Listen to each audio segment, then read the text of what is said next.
റമദാൻ കാരുണ്യത്തിന്റെ 10 കടന്ന് പാപമോചനത്തിന്റെ 10ലേക്ക്.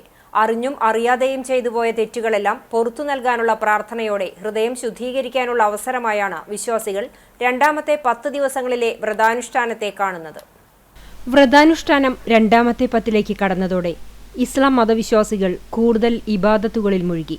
റമദാനിലെ ആദ്യത്തെ 10 ദിവസങ്ങൾ കാരുണ്യത്തിന്റെയും രണ്ടാമത്തെ 10 ദിവസങ്ങൾ പാപമോചനത്തിന്റെയും അവസാനത്തെ 10 ദിവസങ്ങൾ നരകമോചനത്തിന്റെയുമാണെന്നാണ് വിശ്വാസം. രണ്ടാമത്തെ 10ൽ ഇസ്ലാമിക ചരിത്രത്തിലെ ബദർ യുദ്ധം, മക്ക വിജയം എന്നിവയുടെ ഓർമ്മ ദിനങ്ങൾ കൂടിയാണ്. ചരിത്രത്തിന്റെ വഴിത്തിരിവ് കൂടിയായ ബദർ യുദ്ധം നടന്നത് റമദാൻ 17നാണ്.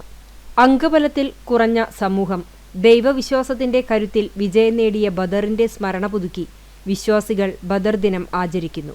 അന്ന് പള്ളികളിലും വീടുകളിലും പ്രത്യേക പ്രാർത്ഥനകളും നോമ്പുതുറയും അന്നദാനവും സംഘടിപ്പിക്കാറുണ്ട്. പ്രവാചകൻ മുഹമ്മദ് നബി മക്കയിൽ നിന്നും മദീനയിലേക്ക് പലായനം ചെയ്ത ശേഷം തിരിച്ച് മക്കയിലേക്ക് വന്ന ദിനമാണ് മക്ക ഫത്ത് അഥവാ മക്ക വിജയം എന്ന് പറയുന്നത്. ഇത് റംസാൻ 20നാണ്. ഖുർആൻ പാരായണം ചെയ്തും ദാനധർമ്മങ്ങൾ വർദ്ധിപ്പിച്ചും പ്രാർത്ഥനകൾ വർദ്ധിപ്പിച്ചും പാപമോചനത്തിന്റെ 10 ദിവസങ്ങൾ വിശ്വാസികൾ പള്ളികളിലും വീടുകളിലും സജീവമാകും.